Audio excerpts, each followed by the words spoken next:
Howdy folks, Little John, and lo and behold, once again it's time for 5 on Friday, and we'll do something a little bit different this week. This has become a little bit of the regular. We have a support beverage, 5 on Friday, and up until now it's always been a whiskey. I've actually run out of, not out of whiskey, but I've run out of whiskies that haven't been on the on channel before. And this week when I was having a look around the shops, and I thought I'd stray into something a little bit different. I come across this. I have a very distinct way of shopping for my spirits. I buy something that's on special. If it's not discounted, I'm not buying it. I don't have a personal favourite enough to go, okay, well I've got to have that bottle, so I'm buying it no matter what. I'll go in there and look for the best bargain. If I can pick up a bottle of single malt that's 20 or 30 bucks off, great. I can pick up a good bourbon, same thing, that's what I'm doing. So this week I picked up this fella on sale, Substation number 41 rum from the Breakfast Creek Hotel, which is apparently in Queensland. I have heard of it. I mean, Breakfast Creek, obviously, straight. Breakfast Creek, everybody where you turn. I grew up knowing Breakfast Creek as a little homestead, bloody 30 k's from my hometown. So Breakfast Creek doesn't really stand out as anything significant, but thought we'd give it a whirl. Haven't had a rum for a while. I don't drink much rum. I have discovered a little bit of a like for the old Captain Morgan Spice, courtesy of one of the daughter's friends who brings cans of it when they have parties, and he tends to leave at least 1 or 2 cans behind when he's done. So I've been known to indulge in one of those occasions. I don't mind that too much. But as for just drinking rum, I really haven't drunk rum since I was a teenager. So something different for me. But anyway, so that's digressing a bit. With this week's topic, just a little bit easy going. With Christmas coming up, I've been thinking. I normally brew a beer for Christmas for the family and friends. This year I'm not going to. So I've got plenty of beer here already. So I've got me thinking on that lines of Christmas beers, or just beers for special occasions. What we do, we go out when we brew something because we know there's an event on, or there's a gathering of family and friends. So we want to put a beer on that everyone's going to be able to drink. As I said, for me, that is normally my stock standard Little John's Christmas Pale Ale.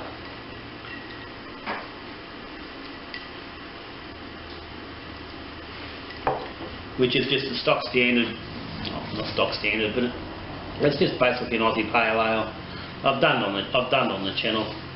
I do have a keg of a variation of it at the moment. I did a slight twist on it for the son's wedding, which is still kicking. It's still kicking around. I have a glass of that about once a week. Rotate most of my kegs. I drink 1 or 2 each week off each keg. So it's still going. It's still drinking really nice. So that's generally my. So that's my Christmas beer.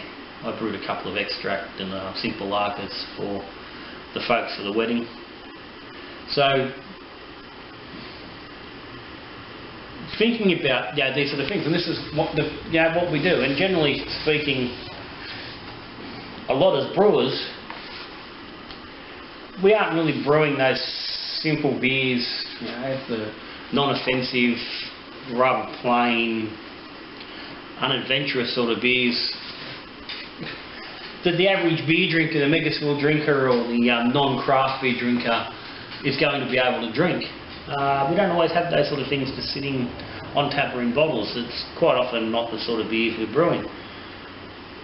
And when it comes to those special events, and there's going to be people around, and you'd like them to try your beer, because at the end of the day we all like someone to tell us that the things we're making are good. It's fine for us to drink our own stuff and think that's amazing, but it's certainly nice when somebody else tells you the same things.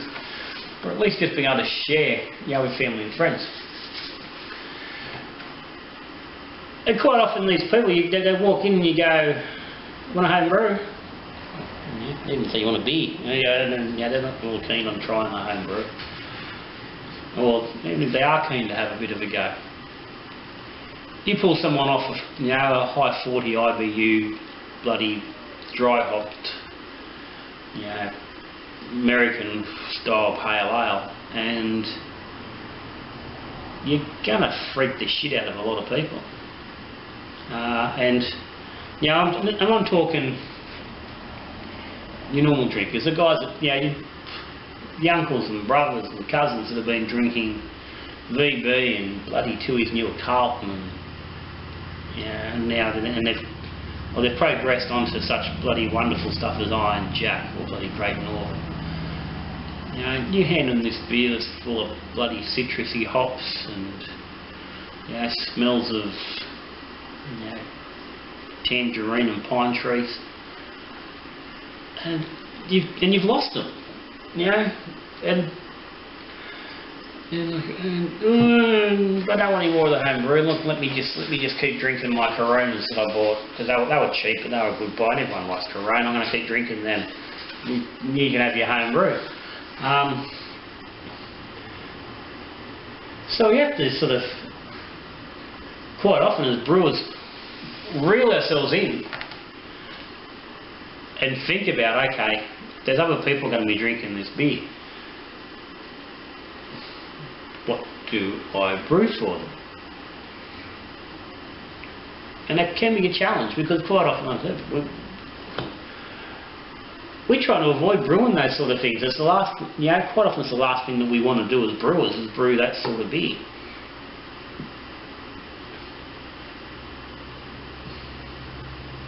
But sometimes you just have to do it. I mean, and it's easier if you've got a larger setup, or if you've got more variety. So I've got six taps. I've got 7 kegs floating around, like bugging about, so I can have a keg of easy drinker and still have my IPAs and stouts and bloody ambers or American browns, whatever it is else you want to have on tap at the time. So it doesn't really worry me. But if you've only got 1 keg,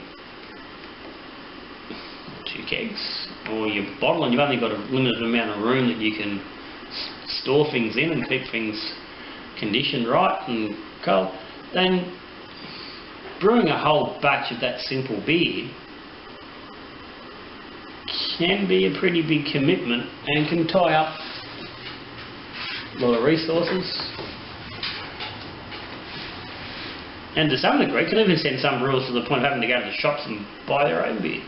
Because so they're avoiding drinking what it was they were trying to drink. This is where the Christmas Pale Ale comes in to the equation.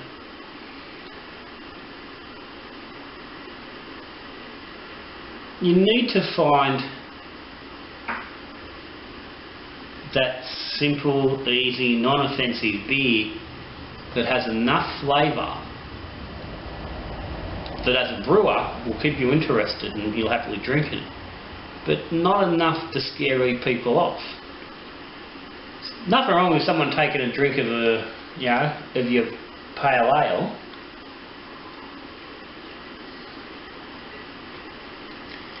and being challenged a little bit by some different sort of flavours, because those flavours aren't smacking them in the face of us, not dripping its way down their throat, not making your eyes pop out from bitterness, there's not that big bite, then they're more inclined to keep drinking. You go, okay, well, this is a bit different. Oh, okay, and they'll drink. What have you done here? What have you done here? What's this you're making?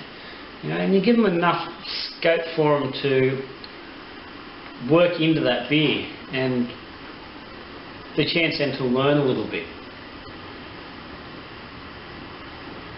and perhaps open their eyes a little bit to the fact that beer doesn't have to be bland, boring and brown, or one of 37 shades thereof.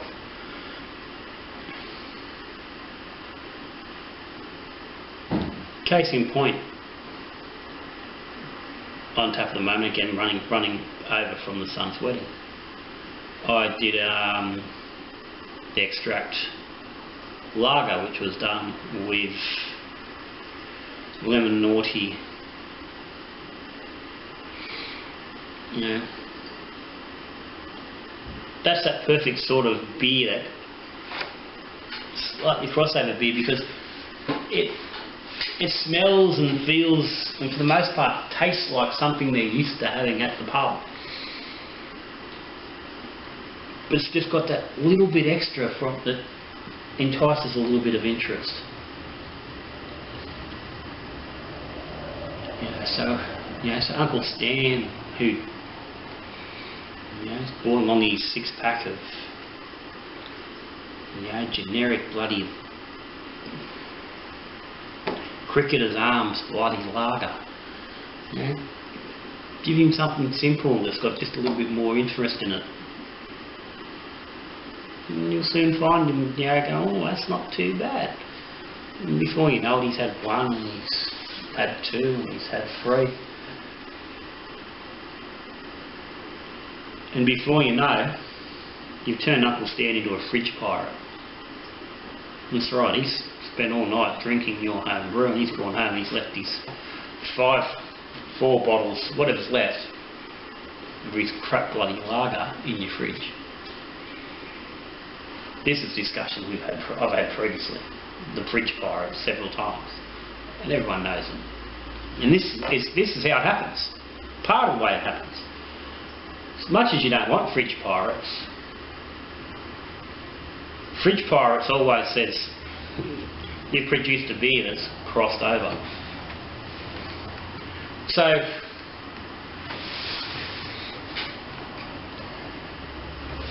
when you're brewing your beer, brew your beer for yourself, brew for what you want. But if you're going to brew for somebody, if you're going to brew because you've got an event and you need to have beer for it, think about the people that are coming and meet them halfway. Don't knock yourself down completely to their level. You know, if you want them to drink Iron Jack, go and buy a carton of Iron Jack and stick it in the esky and tell them it's there when they get there. If you want them to experience something a little bit more flavourful and something that you've created, give them something that's not going to scare them. Give them something they can drink. Give them something that they're going to remember when they go away. They're going to go, hey, that stuff that I had at John's place wasn't too bad. And they might just think next time they go to the pub or the bottle shop just to try something else. You may start someone down a new path of beer enlightenment.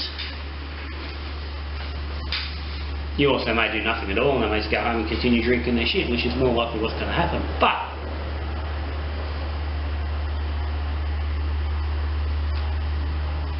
you've made the effort and you've opened up some sort of connection, which isn't a bad thing. And who knows, next time those visitors come, they're looking at what you're doing. Last thing, just before I go on that very topic. My brother-in-laws,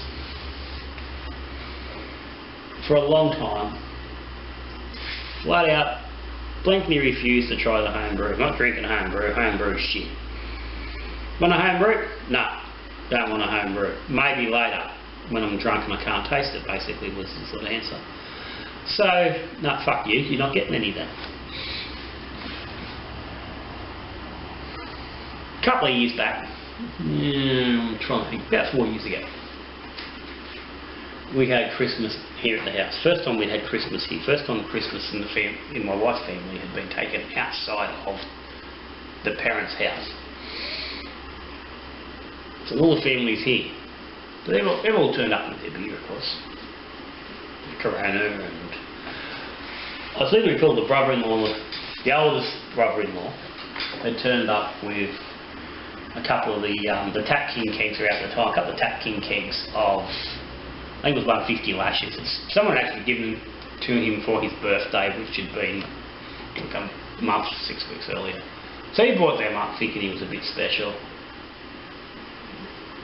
Got him all set up and put him in the fridge. He thought, this is great, you know. I'll show this bloody homebrew dude what's real beer's all about, I'm pretty sure he thought. So there we were, all good.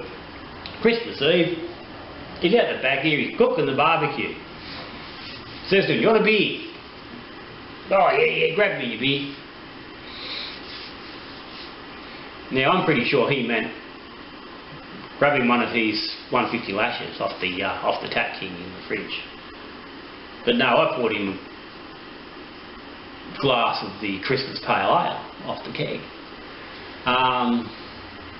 Which for all intents and purposes is reasonably similar to the 150 lashes, but much better. But I walk it out to him, stand with get a hand in a beer, there you go. Merry Christmas. He has a mouthful, he sort of looks at me with one eye. He looks at the beer. He has another mouthful. He looks at me again. He said, is this yours? I said, yeah. He says, that's not bad. Yeah, he takes a sniff. He has a look again. He has another mouthful. You really make this? Yeah. Oi! He yells out to the other brother, get out here, try one of these beers. So next thing you know, the two younger brothers are out here as well, and they're on the beers. Oh, mate said, oh Jesus, this homebrew doesn't taste like rubbish like we thought it was going to. Needless to say, the brother-in-law took home very close to 2 full kegs of 150 lashes. He didn't drink much. I don't even think he drank any more of it after that. And it's at the point now, when we're at Christmas together, he checks 3 months beforehand that, is John bringing beer? Silly question. Is John bringing beer? Because John's bringing beer. And if you're lucky, he might bring some for you. But anyway, that's me for today. Little John fucking raved on for a while. It's all good. And just as I've gone for something a little bit different with the rum and stepped out of my comfort zone, step out of your comfort zone so you can encourage your family and friends to step out of theirs.